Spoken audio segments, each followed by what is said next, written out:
Hello दोस्तों, स्वागत है आप सभी का आपके अपने यूट्यूब चैनल में सरकारी पर। अन्य सभी कक्षाओं की वर्कशीट के लिए चैनल को सब्सक्राइब जरूर करें।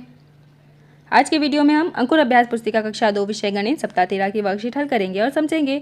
आप अगले और पिछले सप्ताह की वर्कशीट हमारे चैनल पर बनी प्लेलिस्ट में जाकर देख सकते हैं।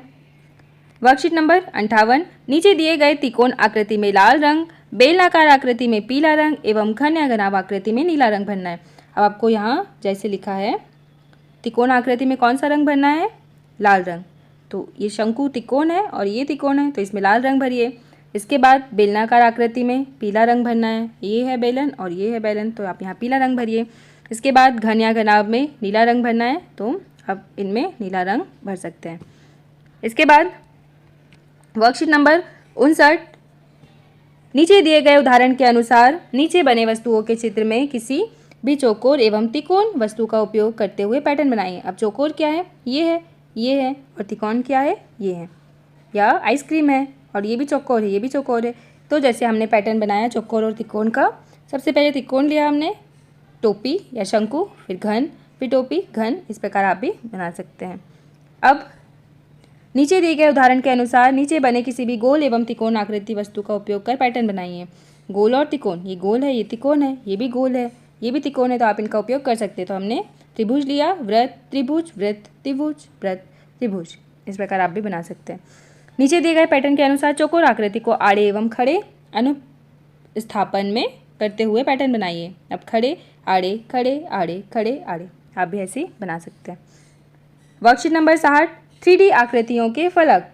अब फलक क्या होता है? रंगा गया हिस्सा इस 3D आकृति के एक फलक को दर्शा रहा है। जैसे आप यहाँ देख सकते हैं, इसका ये एक फलक है, फिर ये वाला दूसरा फलक है, फिर ये वाला तीसरा फलक है। ऐसे ही आप देखेंगे कि ये एक घन की आकृति है और घन में कितने फलक होते हैं? 6। उस आकृति पर सही का निशान लगाएं जिस पर हम उन्हीं आकृतियों को रखकर मीनार बना सकते हैं। उस आकृति पर गलत का निशान लगाएं जिस पर हम उन्हीं आकृतियों को रखकर मीनार नहीं बना सकते। अब हमने यहाँ गलत निशान इसलिए लगाया कि हम क्या एक बॉल के ऊपर एक बॉल रख सकते हैं? नहीं रख सकते हैं, तो हमने यहाँ गलत लगाया। अब यहाँ पर एक बेलन था, तो बेलन के ऊपर भी हम एक और बेलन रखकर मीनार बना सकते हैं। अब टोपी के ऊपर हम एक और टोपी नहीं रख सकते, इसलिए हमने यहाँ गलत लगाया। अब अगर ऐसा बॉक्स बना हुआ है तो हम इस बॉक्स के ऊपर एक और बॉक्स रख सकते हैं। तो इस प्रकार आप भी अपनी वर्कबुक में हल करिए। फिर वर्कशीट नंबर 61, 3D आकृतियों के किनारे। अब किनारे क्या होते हैं? आप देख सकते हैं, ये आकृतियों के किनारे होते हैं। ठीक, नीचे दिए गए प्रत्येक 3D आकृति के कुछ किनारे पर रंगीन रेखाएं बनाइए। अब देखो यहाँ पर किनारे हैं, जैसे अगर एक बेलन या पाइप देखेंगे तो उसमें आपको 2 किनारे दिखेंगे, एक ऊपर और एक नीचे। अब अगर ऐसा एक शंकु है या टोपी है तो आपको एक नीचे वाला किनारा दिखेगा। फिर अगर एक बॉक्स है तो आपको ऐसे इसमें किनारे दिखेंगे, आप भी इसी प्रकार कलर कर सकते हैं। फिर वर्कशीट नंबर 62, 3D आकृतियों के कोने। अब कोने क्या होते हैं? ये जो बिंदु यहाँ पर लगे हुए हैं आप देख सकते हैं, ये आकृति के कोने हैं। नीचे दिए गए प्रत्येक 3D आकृति के कोने पर बिंदु बनाइए। आप इस प्रकार यहाँ पर बिंदु बना सकते हैं। आप देख सकते हैं यहाँ पर एक बेलन का चित्र है, यहाँ पर कोई भी कोना नहीं है, तो इसलिए हमने यहाँ पर बिंदु नहीं बनाया। वर्कशीट नंबर 63, नीचे बनाई गई 3D आकृतियों के फलक, किनारे और कोनों की गिनती कर उसकी संख्या उचित खांचे में लिखें। अब आप जैसे यहाँ देख सकते हैं, इसमें कितने फलक हैं? 6। कितने किनारे हैं? 12। कितने कोने हैं? 8। अब शंकु में कितने फलक हैं? देख सकते हैं, एक ये ऊपर और एक ये नीचे, तो 2 किनारे, 1 अभी हमने देखा था, और कोने 1। ऐसे ही बेलन में कितने फलक हैं? 3, एक ऊपर एक नीचे और एक ये पूरा राउंड वाला जो फलक होता है। फिर किनारे हैं 2, एक ये वाला किनारा, एक ये वाला किनारा, और कोने हैं क्या इसमें? नहीं है, तो हमने क्या लिखा? 0। अब अगर घन है तो वो एक घनाभ के जैसे ही दिखता है, तो हमने घन में 6 फलक, किनारे भी उतने ही होंगे, तो 12 किनारे और कोने कितने होंगे? 8। इसी प्रकार एक गोल है, गोला है, तो इसमें फलक 1 होगा क्योंकि पूरा एक सतह है इसमें, और किनारे हैं क्या इसमें? नहीं, तो हमने 0 लिखा। अब कोने हैं क्या? नहीं, तो हमने 0 लिखा। इसी प्रकार आप भी अपनी वर्कशीट में हल करेंगे। अब वर्कशीट नंबर 64, उचित आकृति को उसके नाम के साथ मिलाइए। अब देखिए इनके नाम यहाँ पर दिए हैं, आइए हम इन्हें मिलाते हैं। गोला, घन, बेलन, शंकु, घनाभ।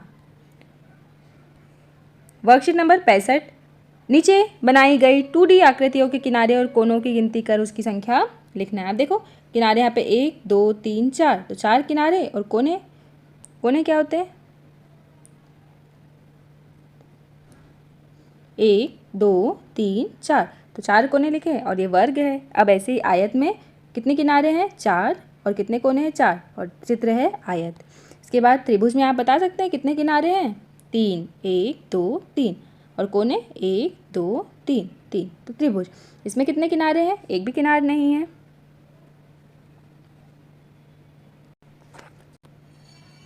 और कोने कितने हैं? 0। ये चित्र है वृत्त का। आगे वर्कशीट नंबर 66, नीचे बनाई गई 3D और 2D आकृतियों के नाम, किनारे और कोने लिखिए। जैसे ये आकृति है घन, किनारे 12, कोने 8, वर्ग, किनारे कितनी है? 4, कोने हैं 4।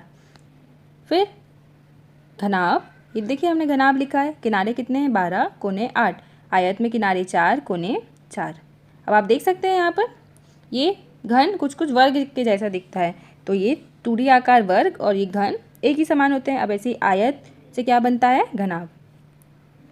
वर्कशीट नंबर 67, 3D वस्तुओं का उपयोग करते हुए नीचे दी गई आकृति में सतह को ट्रेस करें और आकृति में रंग भरें। आपके लिए एक उदाहरण दिया है, जैसे वस्तु 3D आकृति यहाँ पर। अब 3D आकृति से कौन सी 2D आकृति बनती है? आपको उसमें रंग भरना है।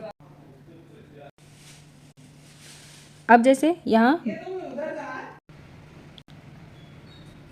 जब हमने बेलन का ये वाला हिस्सा ट्रेस किया तो कौन सी आकृति बनेगी?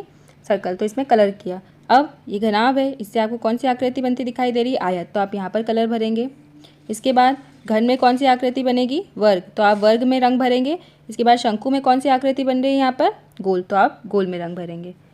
इस प्रकार अगली वर्कशीट नंबर 68, सप्ताह 13, दिवस 3, यहाँ लिखा है पड़ी रेखाएं। जैसे कार चलती है तो वो कैसे चलती है? ऐसे पड़ी रेखाएं दिख रही हैं। जो रेखा सोई या लेटी हो उसे पड़ी रेखा कहते हैं। रेखा बाएं से दाएं की ओर जाती है। आप देख सकते हैं ये बायां और ये दायां होता है, तो बाएं से दाएं जा रही है। पड़ी रेखाओं को ट्रेस करें। आपको इस पर ऐसे पेंसिल चलाना है। ये पड़ी रेखा बनी है यहाँ पर। इसके बाद लिखा है यहाँ खड़ी रेखाएं। अब आप देख सकते हैं ऐसे नल से पानी गिरता है तो वो कैसे गिरता है? खड़ी रेखा। जो रेखा ऊपर से नीचे या नीचे से ऊपर जाती है उसे खड़ी रेखा कहते हैं। खड़ी रेखाओं को ट्रेस करें। ये रेखाएं यहाँ पर बनी हैं, आपको इन्हें क्या करना है? ऐसे पेंसिल से बनाना है। फिर सप्ताह 13, दिवस 3, टेढ़ी रेखाएं लिखा है यहाँ पर। जैसे कार ऐसे स्लोप में जाती है तो वो टेढ़ी रेखा बना दें। जो रेखा पूरी तरह खड़ी नहीं है और पूरी तरह पड़ी नहीं है, उनके बीच की रेखा को क्या कहते हैं? टेढ़ी रेखा। आप यहाँ ऐसे देख सकते हैं। अब टेढ़ी रेखाओं को ट्रेस करें। यहाँ लिखा है, इन्हें आपको ऐसे ट्रेस करना है। फिर यहाँ खाली जगह में भी टेढ़ी रेखाएं बनाना है।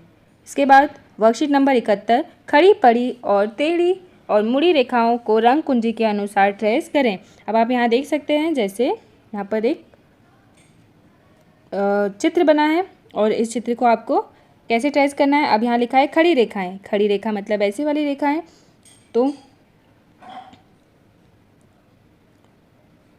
खड़ी रेखाओं को आपको लाल रंग से ट्रेस करना है। अब पड़ी रेखाओं के लिए कैसा रंग है? सफ़ेद रंग है। पड़ी रेखाएं मतलब ये ऐसी वाली रेखाएं, तो यहाँ पर सफ़ेद रंग है, सफ़ेद ही रहने देना है। इसके बाद टेढ़ी रेखाओं के लिए कौन सा रंग उपयोग किया है? हरा रंग। तो जहाँ जहाँ पर ऐसी रेखा है वहाँ आपको कैसा रंग भरना है? हरा। और मुड़ी रेखाओं के लिए कैसा रंग का उपयोग किया है? नीला। तो अगर ऐसी कोई रेखाएं आपको दिखाई दे रही हैं तो वहाँ नीला रंग आपको कलर से भरना है। आप जैसे यहाँ चित्र में देख सकते हैं। अब वर्कशीट नंबर 72, निर्देशानुसार करें। उन आकृतियों को रंग दें जो लुढ़कने वाली वस्तुओं जैसी दिखती हैं। अब इसमें कौन कौन लुढ़क सकता है? ये बॉल है, ये कोन है और ये बेलन है। तो आपको इन तीनों में रंग भरना है, इसमें, इसमें और इसमें। अब आगे उन आकृतियों रंग दे जो सरकने वाली दिखती हैं। अब ये सरक सकता है। ये टोपी अगर हमने ऐसे खड़े रखी है तो ये सरक सकती है। अब अगर ये ऐसा बेलन या कोई डब्बा ऐसे रखा है तो वो सरक सकता है। तो इसमें आपको रंग भरना है। अब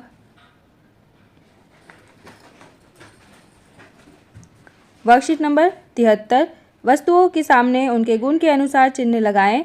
आप यहाँ देख सकते हैं, जैसे एक बॉल बनी है, ये सिर्फ लुढ़क सकती है। ये घन बना है, ये सिर्फ सरक सकता है। अब यहाँ पर एक लकड़ी का टुकड़ा है, ये लुढ़क भी सकता है और सरक भी सकता है। अगर ये ऐसा आड़ा है तो ये क्या होगा? लुढ़केगा। और अगर ये ऐसा खड़ा है तो क्या होगा? ये सरकेगा। इसके बाद यहाँ पर माचिस की डिब्बी है तो ये क्या होगी? सरकती है।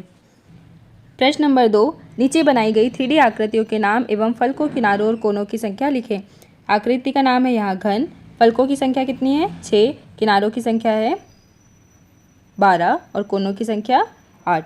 अब ये आकृति है शंकु, पलकों की संख्या 2, किनारों की संख्या 1, आप यहाँ देख सकते हैं, और कोनों की संख्या है यहाँ 1। बेलन में फलक हैं 3, किनारे हैं 2 और कोने हैं 0।